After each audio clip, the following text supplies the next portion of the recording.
Hi, I'm Ozie Hall, and I want to share just a few things um, in celebration of Dr. Martin Luther King Jr. Holiday. First of all, um, Dr. King's legacy has been cast as based on his I Have a Dream speech. And his I Have a Dream has been promoted over and over and over again throughout America. And most people that uh, know about Dr. Martin Luther King Jr. Know about him because of his I Have a Dream speech.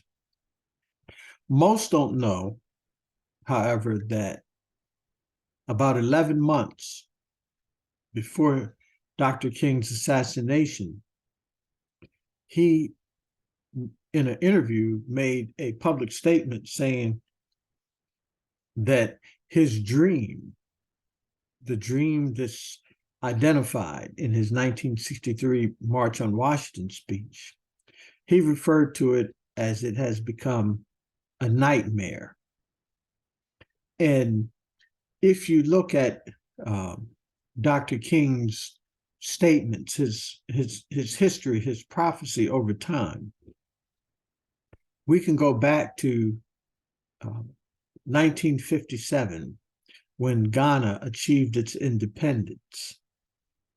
And Dr. Martin Luther King and his wife, Coretta, traveled to Ghana to participate in the festivities in celebration of the independence of Ghana, which was the first post-colonial African nation to achieve independence, excluding Ethiopia. And I think it's very significant because Dr. King had a global view. His consciousness was global. And in one of his speeches, he said that if something isn't done and done in a hurry to bring the colored peoples of the world out of their long years of poverty and their long years of urban neglect, the whole world is doomed. And he went on to say, to talk about the fact that, he said that wherever Black people are assembled today, whether it be in Nairobi, Kenya, Johannesburg, South Africa, Nairobi, Kenya, Accra, Ghana, Atlanta, Georgia, Jackson, Mississippi, or Memphis, Tennessee, he said the cry is always the same: we want to be free. And in those statements, he expressed a global vision. And then also one of his speeches, he goes on to say that one day we'll have to talk about the new Atlanta, the new Chicago, the new New York, the new America. And when we consider the context of his statements, when he says that, we'll have to talk about the new America, Dr. King is very clearly distinguishing the fact that the problems that exist in America and the conditions that have oppressed Black people, that required the civil rights movement. And he talks about three major problems that the United States has. And one is racism, the other is poverty, and the other is militarism. And in distinguishing these three problems in expressing a global view, he's clearly calling for a major transformation of America as a nation to change the very fabric and structure of America. He's calling for a new America. And I think that's his prophetic legacy, is he is foreseeing when he says that we as a people will get to the promised land, that the promised land is not the America where racism prevails.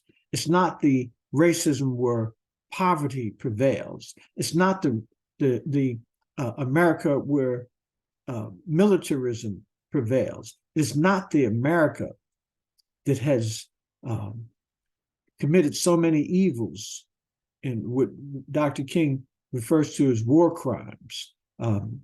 You know, and if we look at this vision of Dr. Martin Luther King Jr., he's calling for and he's prophesizing a new America, a major transformation and change.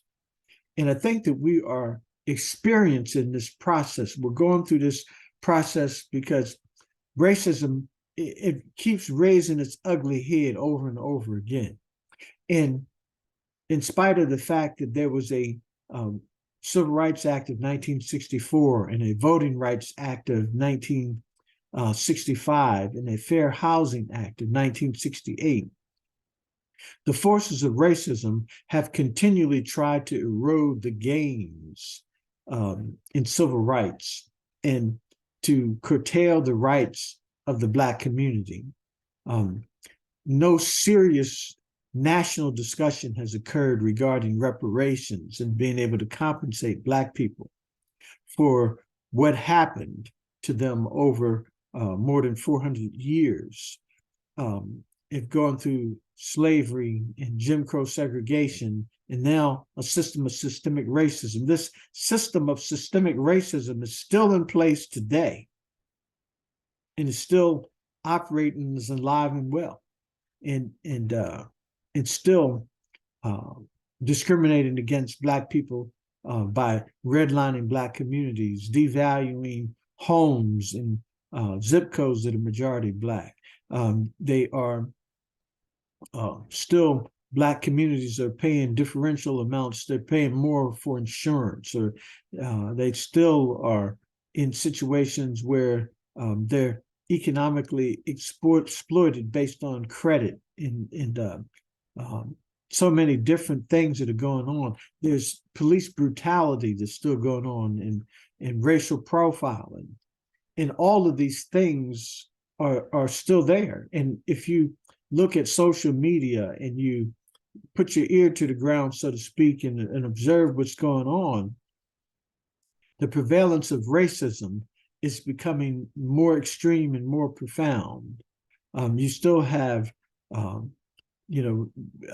killings of Blacks where this racially motivated. You still have the kinds of things that took place, back in the 60s and 50s and in the 1920s. So we've come a long way in many ways, but we are still in a circumstance where racism is raised its ugly head again. And under the Trump administration, racists have been emboldened, and they now are speaking openly. And there's talk about putting Black people back into slavery, and there's all kinds of negative kinds of discussions that are taking place. But today, there are 46.9 million Black Americans counted in the last United States Census, which probably means it's closer to 80 million Black people in America, because Black people don't stand still to get counted. And the reality is that we are in a situation where we've grown as a population. We are now equivalent to the 25th largest country in the world. We are the 15th most wealthy nation. If we were considered a nation, we'd be the 15th most wealthy nation in the world. And so in terms of looking at Black America, we're in a situation where We need to begin to be realistic about where we are. And we need to begin to talk about our history. And we need to begin to memorialize the Holocaust that we've gone through as a group of people.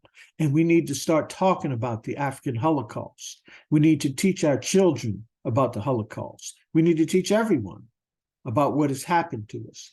Because right now there's a major effort to suppress our history through this anti-critical race theory movement, this attack on the 1619 project, and all of these negative things that are going on. You know, you have groups like Hillsdale College just openly promoting racism and presenting propaganda.